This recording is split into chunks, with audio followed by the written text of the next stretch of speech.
Halo semua, kenalin kami dari kelompok 8 PPSDM kelas A.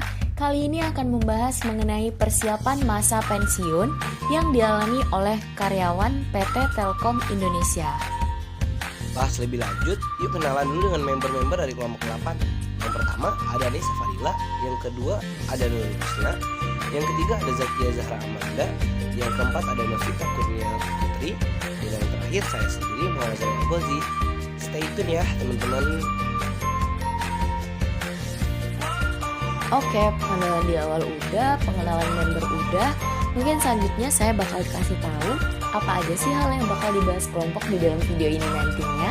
Yang pertama adalah metode penelitian, yang kedua adalah teknik pengumpulan data, yang ketiga adalah profil perusahaan Telkom itu sendiri, yang keempat adalah mengenai masa pensiun, dan yang terakhir adalah analisis data. Nah, nantinya video ini juga bakal dilengkapi dengan lampiran yang kami dapatkan saat wawancara.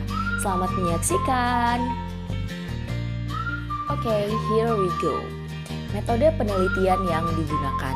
Menurut Karjono dan Karmunis, metode penelitian adalah suatu rangkaian, tata cara, atau langkah sistematis yang dilakukan peneliti untuk menjawab pertanyaan dari rumusan masalah yang ada secara ilmiah. Studi lapangan yang kelompok kami gunakan merupakan jenis penelitian deskriptif. Penelitian deskriptif merupakan penelitian non-eksperimental yang memiliki tujuan untuk memberikan gambaran, deskripsi, dan validasi mengenai hal yang diteliti secara objektif. Ramadan 2021. Nah, sekarang kita bakal bahas mengenai teknik pengumpulan data. Teknik pengumpulan data yang kami gunakan pada studi lapangan kali ini adalah yang pertama adalah studi kepustakaan atau library research. Menurut Mardalis, dalam Sari 2020, studi kepustakaan atau penelitian kepustakaan adalah suatu penelitian yang digunakan untuk mengumpulkan data dan informasi yang diperlukan melalui referensi di perpustakaan seperti dokumen, buku, jurnal terkait, dan lain-lain. Dalam studi ini, kami menggunakan referensi antara lain yang pertama adalah data-data yang diperoleh dari perusahaan atau instansi yang meliputi profil perusahaan atau instansi yang diperoleh melalui website perusahaan atau instansi. Yang kedua adalah buku-buku literatur. Yang ketiga adalah jurnal terkait. Lalu, teknik pengumpulan data kedua yang kami gunakan pada studi lapangan ini adalah pengumpulan data dari perusahaan atau instansi dengan melakukan pengamatan serta pengkajian, kemudian mencatat data yang diperlukan dari perusahaan tersebut. Pada studi lapangan kali ini, teknik yang digunakan adalah teknik wawancara terhadap narasumber PT Telkom Indonesia yang bernama Ibu Mulyani secara tatap muka. Lokasi pada studi lapangan ini adalah rumah pegawai PT Telkom Indonesia yang berdomisili di Padang secara tatap muka pada tanggal 19 Desember 2021. Selanjutnya, kita akan membahas mengenai profil perusahaan. Yang pertama adalah pengenalan perusahaan.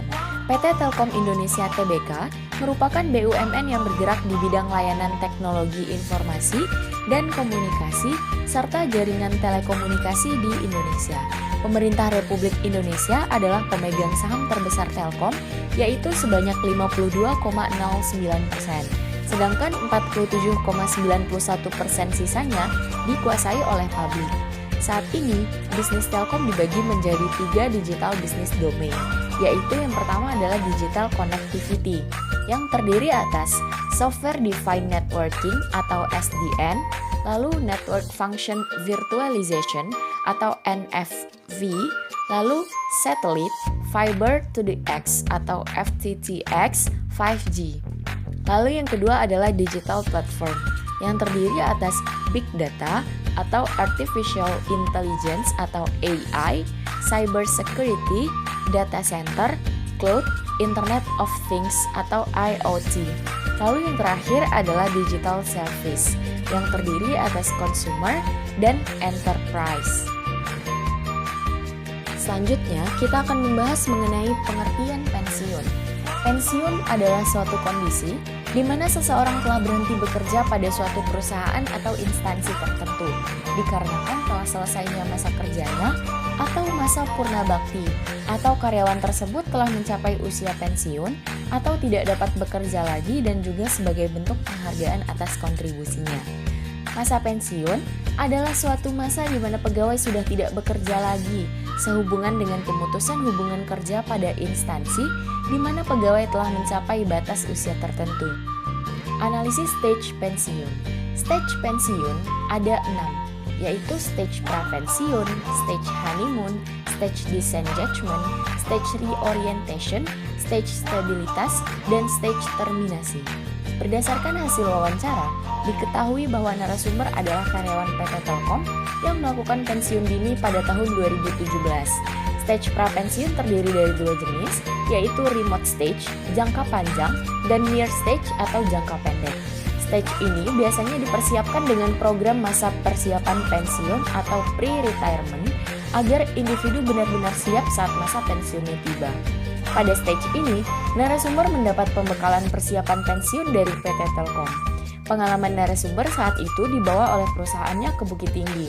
Di sana narasumber dibawa ke suatu pabrik tahu dan kemudian diajarkan cara mengolah tahu, kemudian dibawa ke pabrik sanjai untuk mengamati cara pembuatan sanjai, lalu dikenalkan kepada orang yang telah sukses mendirikan usaha mandiri berupa penyewaan rumah kontrakan dan toko.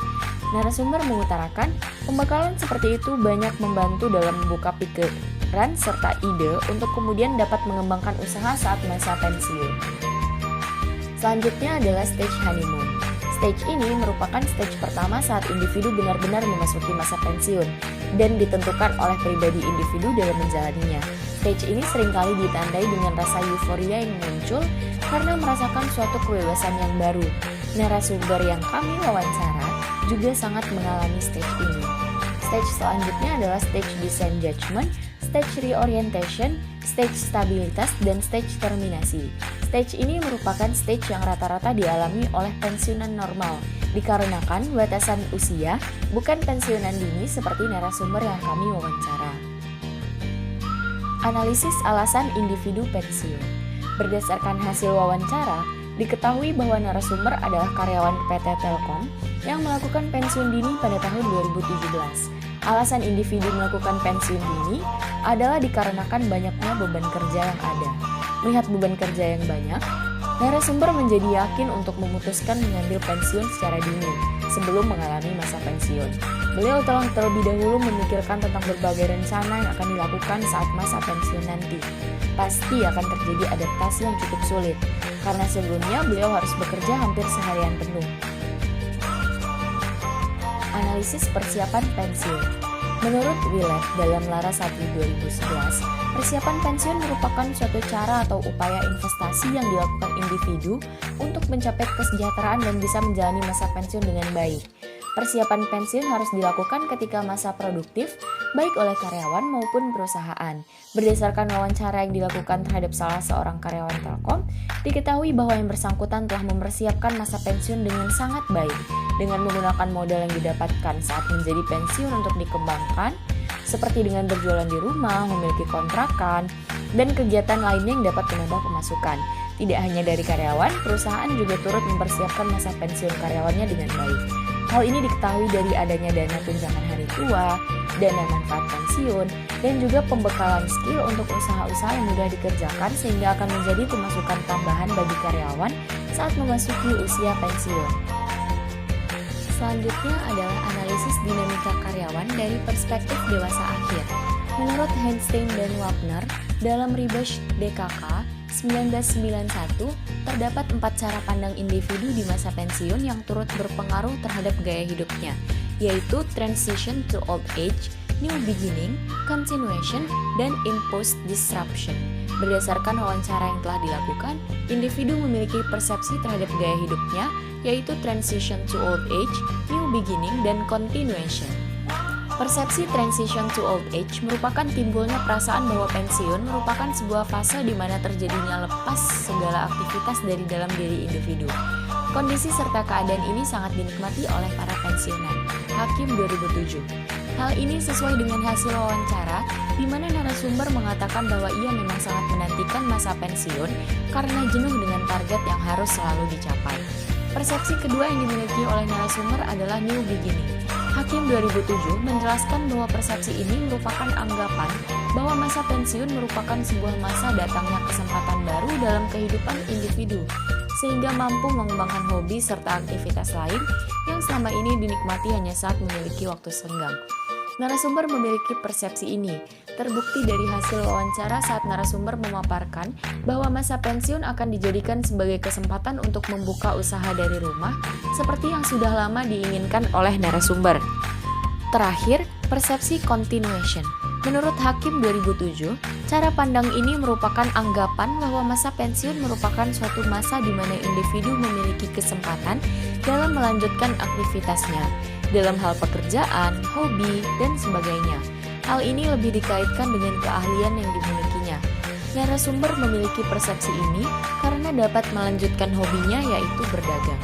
Persepsi yang tidak dimiliki narasumber di sini hanyalah imposed disruption. Cara pandang ini menilai masa pensiun sebagai suatu masa yang negatif karena diasumsikan dengan kehilangan pekerjaan, rekan, serta kesempatan berkarya. Hakim 2007. Narasumber tidak pernah berpandangan bahwa masa pensiun merupakan masa yang negatif. Narasumber juga tidak merasa kehilangan pekerjaan, rekan, ataupun kesempatan dalam berkarya. Di saat masa pensiun, narasumber masih tetap melanjutkan aktivitas bersama teman-teman semasa pensiun, melakukan kegiatan positif, dan tetap berkarya. Berikutnya ini adalah lampiran saat kami melakukan wawancara terhadap narasumber dan lampiran mengenai diskusi kelompok 8 melalui WhatsApp group. Nah, sekian dulu nih teman-teman penjelasan dari kelompok 8. Semoga dapat dipahami dan dapat diambil